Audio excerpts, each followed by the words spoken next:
জয় গুরু, বন্দে পুরুষোত্তমম। আজ আমরা গেছিলাম সৎসঙ্গ বড়নগর দর্জিপাড়া কেন্দ্র মন্দির, আমাদের ঠাকুরবাড়ি যশোডি দেওঘর ঠাকুরবাড়িতে। তো প্রথমে আমি যদি দেখিয়ে নিই, আমরা হাওড়া থেকে ধরেছিলাম রাক্সওয়াল এক্সপ্রেস। ওই রাত্রির 11টার ট্রেন ছিল, সেটা আমাদের নামালো যশোডি।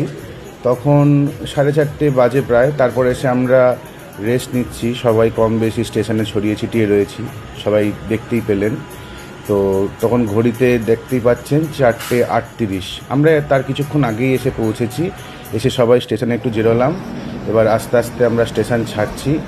স্টেশন ছেড়ে এবার আমরা যাব আমাদের লজে। সেখানে কিছুক্ষণ আমরা অপেক্ষা করে আবার ঠাকুরবাড়ি আসবে এরকমই পরিকল্পনা। আস্তে আস্তে সবাই যে যার লাগেজ নিয়ে, ব্যাগ নিয়ে, কেননা সবাই তো ফ্যামিলি বেশিরভাগই গেছেন। তো যাওয়া এই কারণেই, আমরা ঠাকুরবাড়িতে একটি নিবেদনের জন্য গেছি আমাদের কেন্দ্র মন্দিরে। তো সকলে খুব আনন্দ হইচই, ঠাকুরের নাম এবং ঠাকুরকে নিয়ে আমরা চলি যারা, তারা প্রত্যেকেই ঠাকুরময় হয়ে নামলাম। এবার এসে অপেক্ষা করছি গাড়িতে উঠব। যে গাড়ি বা টেম্পো ওখানে যেগুলো বলা হয় আঞ্চলিক, যে 10 সিটারের ছোট ছোট অটোর মতনই দেখতে টেম্পোগুলো, সেগুলো আমরা ধরবো। এই যে গাড়িতে উঠলাম আমরা, এরকম সাইজের টেম্পো, সব উপরে মাল লোড করা আছে, যার যার ব্যাগ, ট্রলি, এবং ঠাকুরের নাম জয়ধ্বনি দিতে দিতে আমরা চলেছি। আমাদের বলরাম জেঠু, যাকে পূজনীয় অবিন্দা আমাদের কেন্দ্র মন্দিরের দায়িত্বে পাঠিয়েছেন, তার এবং বাকিদের তত্ত্বাবধানে আমরা চলেছি। এবং আস্তে আস্তে সেই টেম্পো এগোচ্ছে। আমরা উঠেছিলাম মহেশ লজে, সেই মহেশ লজের উদ্দেশ্যেই যাচ্ছে এখন টেম্পো।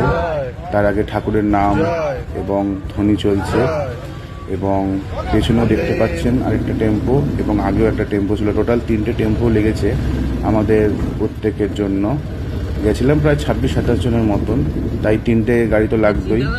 এবং কি সুন্দর নির্মল বাতাস এবং পরিবেশ, লাল মাটির ওখানটা তো পার্বত্য অঞ্চল, এত সুন্দর আবহাওয়ায় আমরা গেছি, মনোমুগ্ধকর পরিবেশ।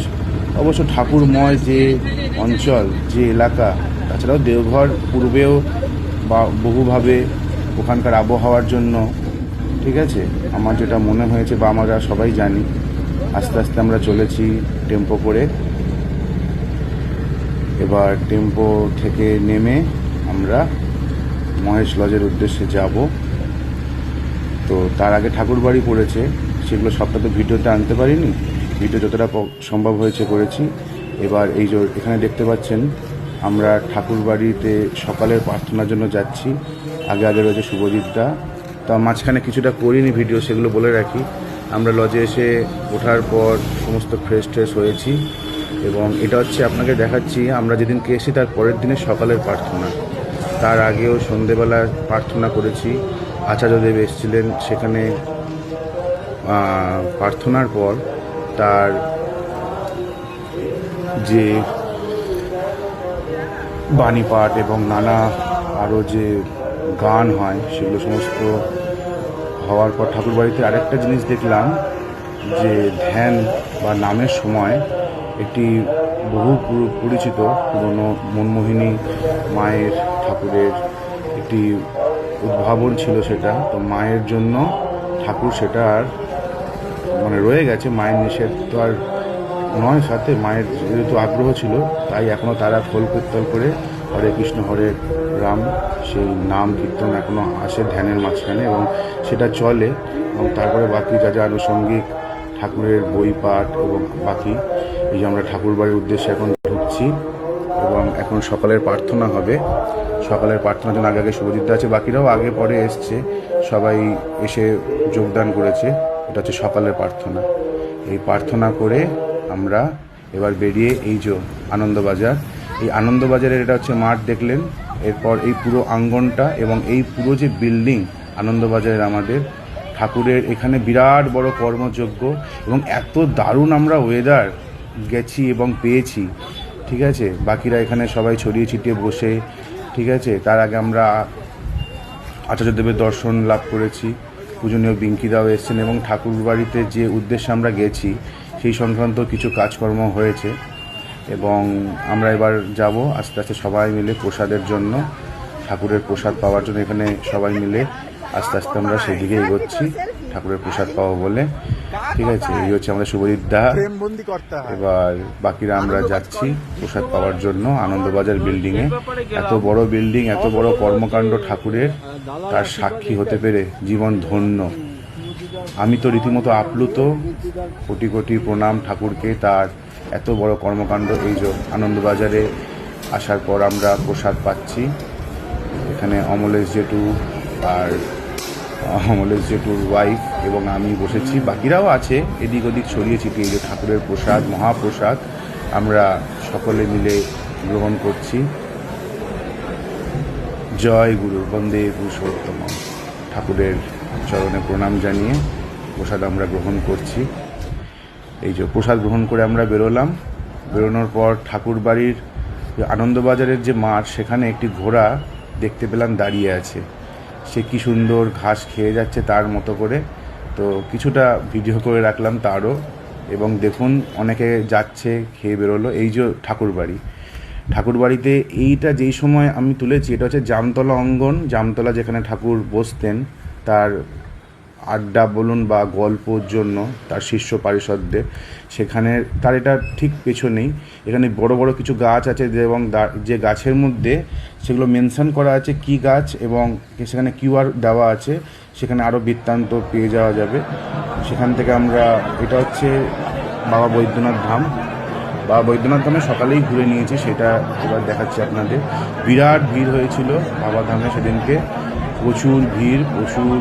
তো বাবার মাথায় আমরা জল দিতে পারিনি। মা পার্বতী সহযোগে, মা অন্নপূর্ণা এবং লক্ষ্মীনারায়ণ, বাকি যা যা মন্দির আছে সবেতেই আমরা এই যে জল শিবশঙ্করদার হাতে, শিবশঙ্করদার আমি গেছিলাম, মাথায় জল ঢালতে পেরেছি। বাবা ধামে পুজো দিয়ে এসে আবার বিকেলবেলা এসেছিলাম ঠাকুর বাড়ি। তখন দেখি বৃষ্টি, ভালো মিহি বৃষ্টি হচ্ছিল, হঠাৎ করে একটু বাড়লো। তো একজন দাদা দেখছিলাম এই জায়গাটা পরিষ্কার করছিলেন। পরিষ্কার করতে করতে তিনি আবার থেমে গেলেন এই বৃষ্টির কারণে। আমরা তখন এই জামতলার অঙ্গনের ঠিক পাশেই এই জায়গাটা, আপনারা যারা গেছেন বা চিনতে পারছেন নিশ্চয়ই, সেখানে আমরা বসে অভিষেক, আমাদের কার্তিকদার ছেলে, ও ভিডিওটা করছে। দেখুন কি অপূর্ব দৃশ্য। এবং আমরা ধন্য যে ঠাকুরবাড়ি এই জায়গা আমরা বৃষ্টিটাও পেলাম এবং ঠাকুরের পুরো লীলাময় ক্ষেত্র সেগুলো দর্শন করতে পারছি। এইটা হচ্ছে ঠাকুরের যেখানে কার মিউজিয়ামটা আছে, ঠাকুরের যে পুরনো গাড়ি যেগুলো ব্যবহৃত হয় বা হতো, সমস্ত কালেকশান রয়েছে, সেই জায়গায় আমরা দাঁড়িয়ে রয়েছি। বৃষ্টিটা পড়ছে এবং সেখানে টুকরো কিছু ভিডিও করেছি, সেগুলোই আপনাদের সাথে শেয়ার করছি। এবং বৃষ্টিটা আর এই ওয়েদার, আকাশ, গাছ, এরকম মনোমুগ্ধকর পরিবেশ যেগুলো তো আমরা কলকাতায় পাই না। এখানে হাঁপিয়ে উঠি, এরকম প্রকৃতির খোঁজ করি, তখন ঠাকুরের এই লীলাক্ষেত্র যেন আমাদের অনেকটা এক্সট্রা একটা অক্সিজেন, জীবনে আরও বাঁচার রসদ খুঁজে দেয়। দেখতেই পাচ্ছেন কি দারুণ ওয়েদার, সত্যি এত সুন্দর পরিবেশ এবং আবহাওয়ায় আমরা। ঠিক আছে, ঠাকুরের এবার ফেরার সময় এই যে ট্রেনে মেঘমালামা উঠছে তার সিটারে, এবং বাকিরা রয়েছে। এই যে ইনি হচ্ছেন বাদল কাকা আমাদের মন্দিরের, এবং তার শাশুড়ি এবং মা রয়েছেন, আর আমি একদম উপরে আপারে, আর নিচে একদম রয়েছে আমাদের বলরাম জেঠু। সবাই মিলে আমরা ট্রেনে, এটা হচ্ছে আপনার মৈথিলি, যেটা রাত্রির 9টায় ছাড়ার কথা, যদিও তার কিছু পরে ছেড়েছে। এটা আমরা ফেরত আসছি এবার আমাদের বরানগরের উদ্দেশ্যে। এবং এই যে আমরা এবার দক্ষিণেশ্বরে নামলাম, তখন ওই 3:30 4টে হতে যায় প্রায়, আমার ঠিক এক্স্যাক্ট টাইমটা। তারপর নামার পরে আমরা কিছু ভিডিও করে রাখলাম, দারুণ এনজয় করলাম দেওঘর, এবং ঠাকুরের কাছে প্রণাম জানাই আমাদের এত দিন সুন্দর একটা দিন উপভোগ করানোর জন্য। এবং এই হচ্ছে আমাদের দেওঘরের যাত্রা। সকলকে জয় গুরু জানাই, জয় গুরু, বন্দে পুরুষোত্তম।